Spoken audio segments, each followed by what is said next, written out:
Good morning everyone. आज हम लोग ज्यामिति, आकार एवं पैटर्न का पार्ट 2 पढ़ने जा रहे हैं। पार्ट 2 के अंदर हम पढ़ेंगे सममित और असममित आकृतियां। सममित और असममित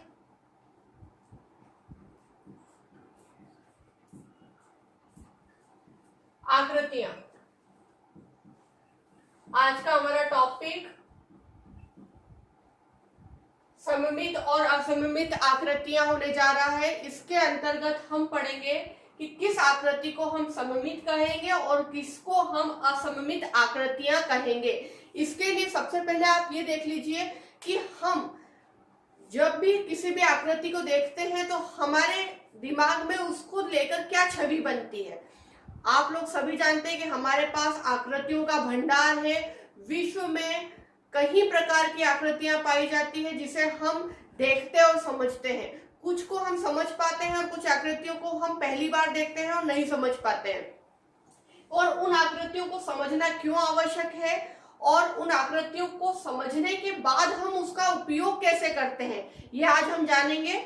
चलिए स्टार्ट करते हैं। सममित और असममित आकृतियां। जैसे कि आप सभी जानते हैं कि एक आकृति के कई भाग हो सकते हैं, परंतु यदि उस आकृति को हम ऐसे दो भागों में या दो से अधिक भागों में विभाजित करें और वो प्रत्येक भाग उस आकृति को पूर्ण करने में सहयोग दे तो वह क्या कहलाती है? सममित आकृति कहलाती है। जैसे कि चलिए मैं एक उदाहरण से आपको बताती हूं कि मैंने ये एक गिलास लिया। ठीक, मैंने एक गिलास लिया है। ये गिलास जो है ये किस प्रकार की आकृति में शामिल होगा, तो इसको देखने के लिए हम देखते हैं कि सममित आकृति है या नहीं।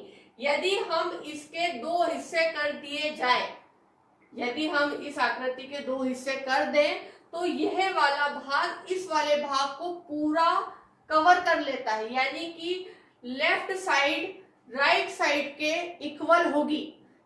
जब हम दो भाग करेंगे, एक भाग दूसरे भाग के समान होगा तो वह आकृति सममित आकृति कहलाएगी। कैसी आकृति कहलाएगी?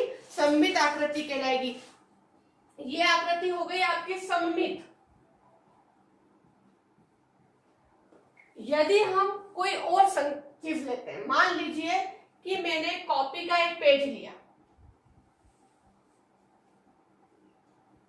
अब ये किस प्रकार की आकृति है? ये भी एक सममित आकृति होगी, क्योंकि यदि हम इसको इधर से फोल्ड कर दें, यानी कि हम इस कागज को ऐसे मोड़ दें, तो ये भाग इस भाग के बिल्कुल बराबर होगा और सेम होने की वजह से ये भी सममित होगा। अगर हम कागज को इस तरीके से मोड़ दें तो भी यह क्या होगा? एक दूसरे को पूरा पूरा कवर कर लेगा, यानी ये सममित होगा।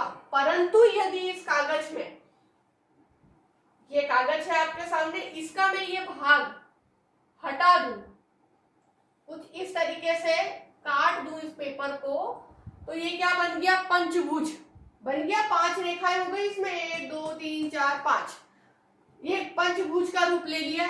अब यदि मैं इसको ऐसे फोल्ड करूंगी तो पूरा कवर नहीं होगा, इतना आपके पास कमी है इसलिए पूरा कवर नहीं होगा। यदि मैं इसको ऐसे फोल्ड करूंगी तो भी ये कवर नहीं होगा, तो ये क्या कहलाएगा? असममित। अब यदि आप देखना चाहते हैं अलग अलग आकृतियों को, तो आपके लिए सबसे अच्छा उदाहरण है कि आप सारे अल्फाबेट को करके देखें। कैसे? मान लो कि मैंने अल्फाबेट ए लिया। क्या लिया? ए। तो यदि मैं इस ए के ऐसा भाग करती हूं, इसको क्या कहते हैं? सममित अक्ष। अक्ष का निर्धारण, यानी कि ये रेखा जो है ये सममित अक्ष कहलाएगा। और इस अक्ष से इस तरफ में अगर इसको फोल्ड करूंगी तो ये सेम हो गया, लेफ्ट साइड राइट साइड बराबर। यदि आप अपना खुद का फेस देखते हैं तो आपका जो बीच का मिड पॉइंट है इसको सममित रेखा या सममित अक्ष कहेंगे, और आपका लेफ्ट साइड हमेशा राइट साइड के बराबर होता है, तो आपका चेहरा भी क्या है? सममित है। इसी प्रकार से यदि मैं पी को देख लूं, अल्फाबेट का पी, अब ये पी क्या सममित है? नहीं है, क्योंकि इसको मैं किसी भी प्रकार से विभाजित नहीं कर सकती। यदि मैं ऐसे भी लाइन डालूंगी सममित अक्ष तो भी ये कवर नहीं होगा, परंतु अल्फाबेट बी होगा। आप ये ध्यान रखिए, सममित अक्ष 1, 2 या 2 से अधिक भी हो सकते हैं। ठीक है, ये अभी हम इस टॉपिक को पढ़ेंगे कि सममित अक्ष कितने प्रकार के हो सकते हैं, पर ये अभी हमने लिया है क्षैतिज तल पर। ऊर्ध्वाधर भी हो सकता है, क्षैतिज भी हो सकता है, यानी कि आड़ा, खड़ा, तिरछा, किसी भी प्रकार से सममित अक्ष प्राप्त किया जा सकता है। आई होप आपको सममित अक्ष और असममित अक्ष में अंतर समझ में आ गया होगा। यदि आपको वीडियो पसंद आया है तो लाइक करना ना भूलें। नीचे आपको सब्सक्राइब का बटन दिख रहा है, उस पर क्लिक करें, सब्सक्राइब करें चैनल को। साथ में बेल आइकन पर क्लिक करना ना भूलें ताकि आने वाले नोटिफिकेशन आपको मिलते रहे।